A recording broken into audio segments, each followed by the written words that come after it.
Do you feel it? That you don't have a good quality leads which doesn't convert in a meetings or won deals? Maybe that's not a problem. Maybe you're just asking wrong questions. And you know what is wrong question? The same questions which everybody asks and every decision maker in any company heard 10,000 times. And in this video you will see how to ask differently, to qualify the leads right, and most of all, won most deals which you talk to.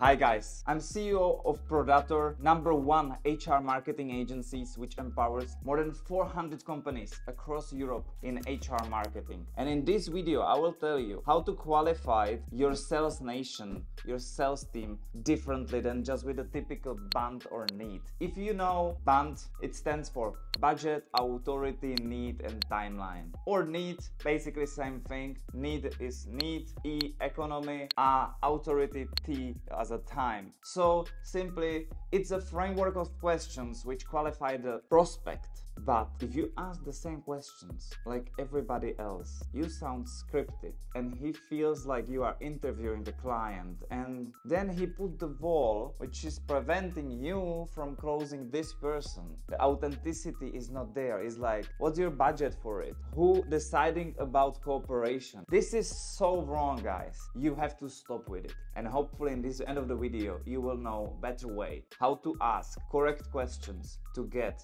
what you want, which is trust of the client and expertise in the field because he will trust you. So let's get into it. Let's start with the B for budget. What's your budget, sir? Or would this price, let's say 20,000, fit within your budget to solve this problem? Why is it wrong? Is because they feel that you need to know this information for yourself instead of for them, because what is in this answering for them? Maybe you can present it better in a way like, hey, what's your budget so we know that we don't lose each other time? That's still better, but they know that actually you're asking more for yourself and you're losing connection and you're losing authenticity. The biggest problem with asking with a budget question is that prospect doesn't know that they have a problem many times. They are just unaware of problem. And if they are unaware of problem, how they can have a budget for it? And many times you talk to stakeholder in B2B, the person who is problem owner, not decision maker, budget owner. So these two people are having different type of point of view on what the problem really is. So asking the budget from the beginning, like BANT, I prefer to start with a need. So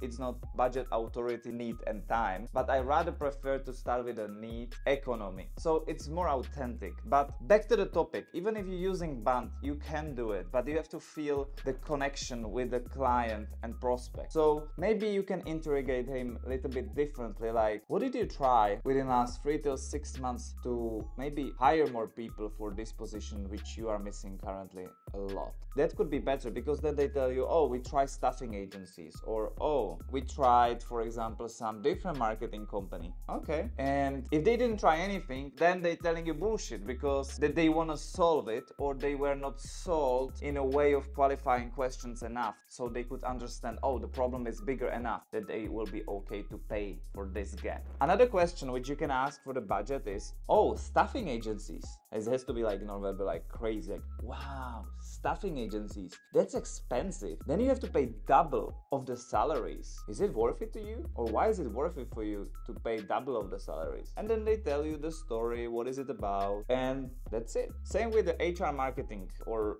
anything. Oh, you paid for marketing agency? Oh, I know that the campaign normally costs around $10,000 and there it's not include the budget for the ads. You had to be really desperate that you went for some solution and you spent so much money. Oh yeah, it was not that much, not 10,000. Many times they correct you, that was not that much. I normally put some price points like, oh, you spend 40,000 if it's a big company like Philip Morris when I talked last time, and said, oh, we spent for big advertising and I think it was radio and something else. Like, oh, that has to be more than 40,000. And they're like, yeah, around that number. And then you know their budget based on the past experience, on the past what they tried, not on asking, hey, how much you have. I prefer need, which stands firstly for need. So let's jump with the need. So for example, typical question for need which they ask, how big is that as a priority from 1 till 10 as a scale? They don't know how big problem they have, so this is not gonna work. I understand that you want to measure the level of pain,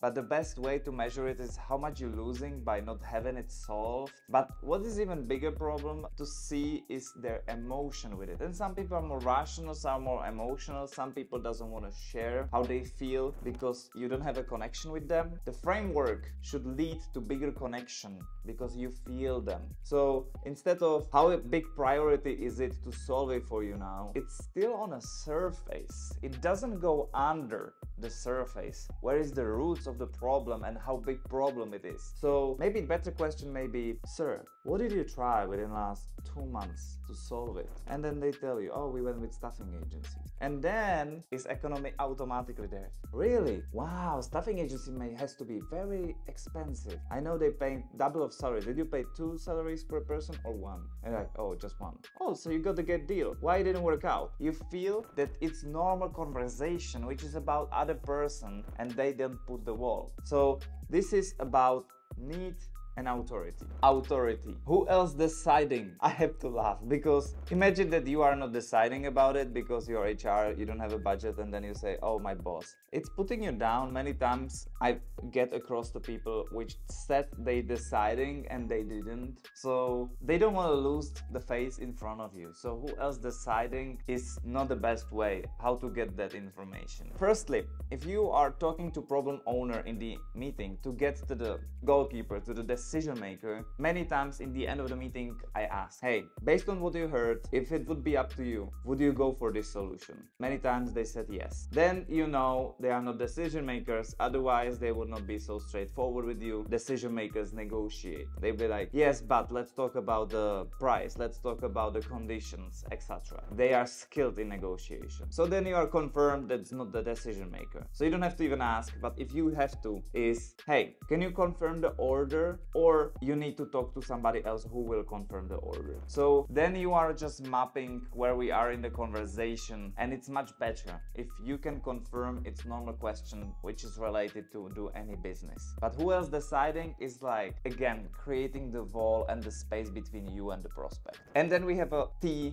for time. Many times salespeople ask the first 3 letters, but they don't ask the 4th. But if they ask, is like, hey, by when do you need these people, for example, in our business, or by when you need to have it solved? And because just 5 minutes before they didn't even know they have a problem, they even couldn't think by when they have to have it solved. And then they tell you some number, which is random, and it's not the scale, hey, how much is it painful? What I'm asking instead is, how long is this situation going for? They say 4 months. I'm like, okay, so if it's 4 months, it's not really short time, like 4 weeks. So it's a long-term problem. Do you think it can hold for another 4 months? You survive 4 months, so you can make another 4. And they're like, in 80% they react to it, yeah, we can, but it would be uncomfortable. In translation, it's kind of problem. It's nice to solve problem, but it's not live or die situation, which is the problem. You're looking for the prospects which die. The best reaction is like, 400 a month? No, we cannot afford it. We have to sell the truck, so we have to really find the solution immediately. No.